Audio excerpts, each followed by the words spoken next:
Elhamdülillah vahdehu ve salatu ve selamu ala men la nebiyye ba'dehu.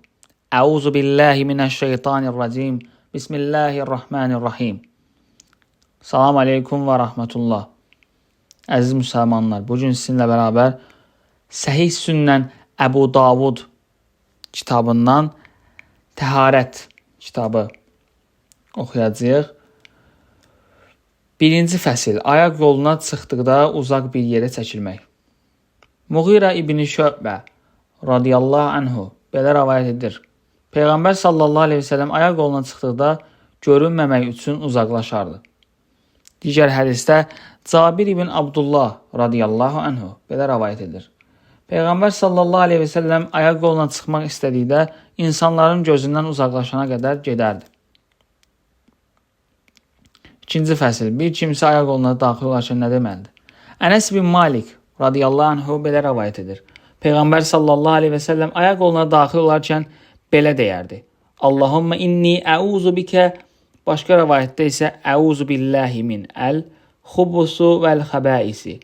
Allahım, xubus, erkək cin və xəbəisi, dişi cin şərindən sənə.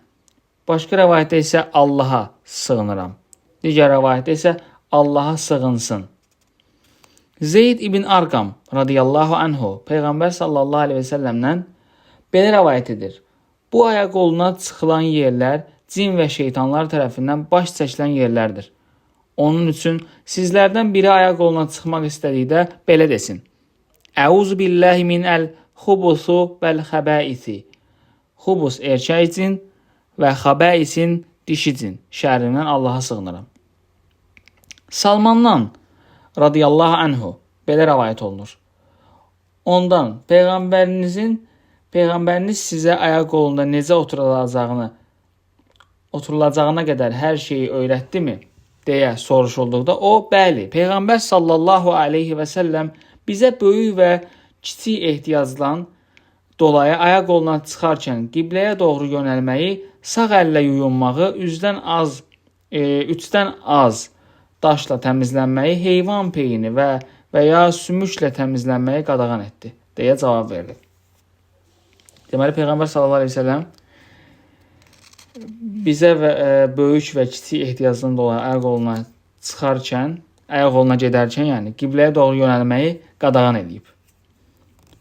Qibləyə tərəf doğru yönəlməyi qadağan edib. Sağ əllə yuyunmağı, üçdən az daşla təmizlənməyi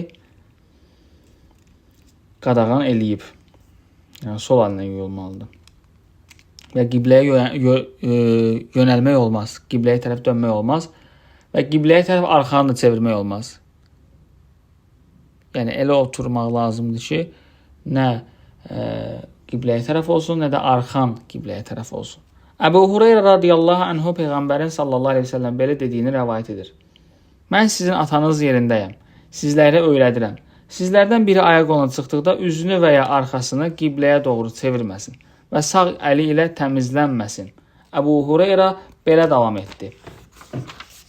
Peyğəmbər sallallahu aleyhi ve sellem bizə 3 daş ilə təmizlənməyi əmr edər. Peyin və çürümüş sümüklərlə təmizlənməyi qadağan edərdi. Əbu Eyyubdan radiyallahu anhu Peyğəmbərin sallallahu aleyhi ve sellem belə dediyi rəvayət olunur. Böyük və kiçik ehtiyacdan dolayı ayaq yoluna çıxdıqda üzünüzü və arxanızı qibləyə doğru çevirməyin. Lakin şərqə və ya qərbə tərəf çevirin. Əbu Eyyub radiyallahu anhu belə dedi. Şam vilayətinə gəldikdə ayaq yollarının qibləyə tərəf tikildiyini gördük. Biz ayaq yolunun içində qiblədən dönür və ayaq yolunun Allahdan bağışlanma diləyirdik. Yəni, qibləyə tərəf tikilsə də ayaq yolları. Ayaq yolunun içində qiblədən dönür. Yəni, qiblə tərəfə durub ayaq yolu eləmirdilər. Baxmayaraq ki, ayaq yolunun istiqaməti qibləyə tərəf idi. Yəni, bu da bizə göstərir ki, biz də belə bir şeyə rastlaşaq, bu cür əməl eləyək. Mərvan Əl-Əsfar belə rəvayət edir. İbn Ömərin radiyallahu anhu heyvanını qibləyə doğru çöktürdüyünü gördüm. Sonra da oturub özü ilə qiblə arasında olan heyvanına doğru kiçik ehtiyacını ödədi. Sidyə çıxdı. Ona ey Əbu Ər-Rahman, belə etmək qadağan edilmədimi? Deyə söylədim. Sual verdim. O, radiyallahu anhuya belə cavab verdi. Bəli, ancaq bu qadağa açıq sahədədir. Əgər səninlə qiblə arasında bir sütrə, səni ördəcək bir şey olarsa, bir şey günah qadağa olmaz. Abdullah ibn Ömər radiyallahu anhu belə rəvayət edir. Bir gün evin damına çıxmışdım. Peyğəmbəri sallallahu aleyhi və səlləmi 2 kərpic üzərində üzü Beyt Əl-Məqdisə, Qüdsə doğru ehtiyacını ödədiyini gördüm.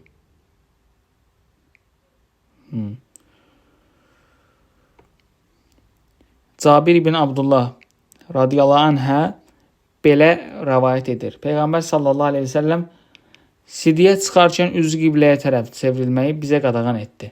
Onu sallallahu aleyhi və səlləm vəfat etməzdən bir il öncə üzü qibləyə gördüm.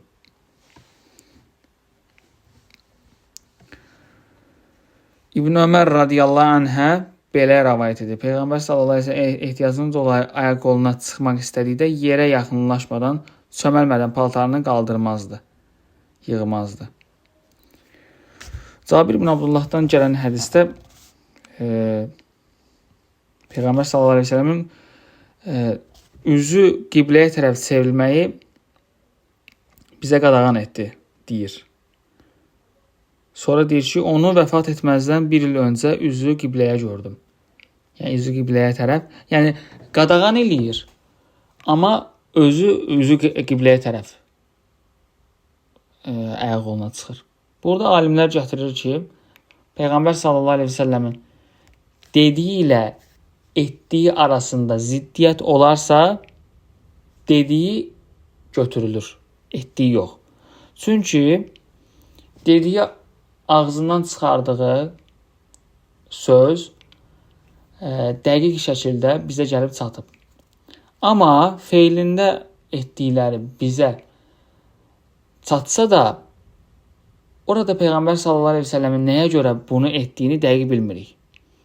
Yəni, ola bilər ki, qiblənin yönünü bilmirdi. Və yaxud da ola bilər ki, məsəl üçün, ayaq qolundan çıxarkən tələsib, məcbur elə o formada ayaq qoluna çıxıb. Bundan sonra digər hədislərdə görəcəksiniz, Peyğəmbər sallallahu aleyhi və səlləm ayaq üstə bövl etməyi icazəli görmür, amma səhabə onun ayaq üstə bövl etdiyini şahidi olur. Burada da yenə eyni qaydadır. Sözlə deyilən götürülür. Peyğəmbər sallallahu əleyhi və səlləm əgər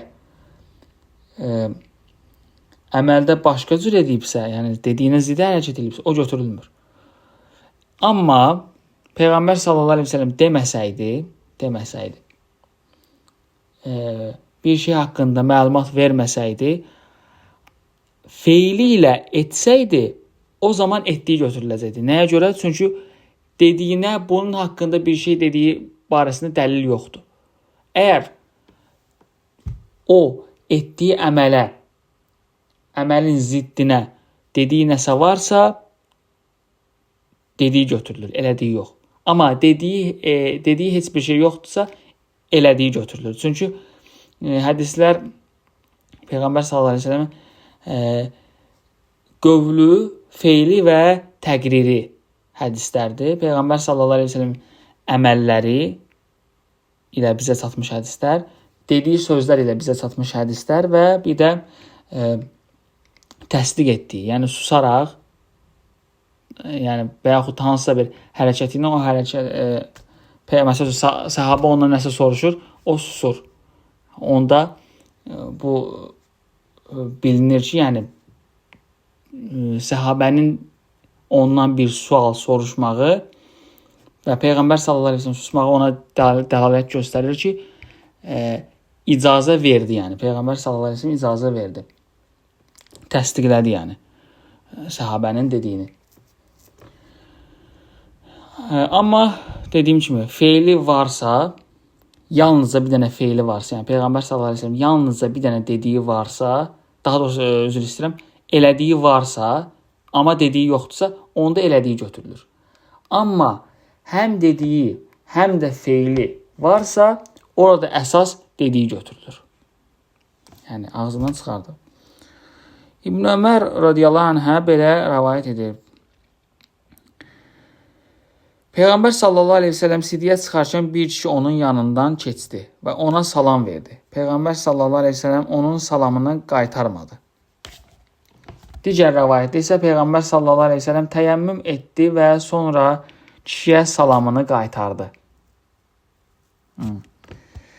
Təyəmmüm edəndən sonra salamını qaytardı. Əl-Muhacir İbn Qunfuz radiyallahu anhu belə rəvayət edir. O, radiyallahu anhu Peyğəmbər sallallahu aleyhi ve sellem siddiyə çıxarkən yanına gəldi və salam verdi.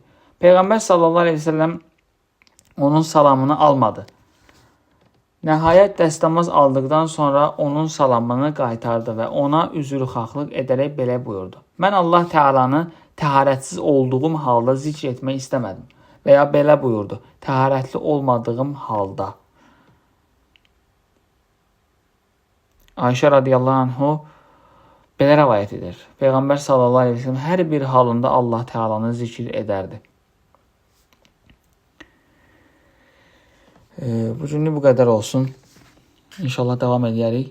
Subhanəkallahumma və bihamdik. Əşhədu an la ilahe illə ənt. Əstəğfiruka və ətubu ileyk.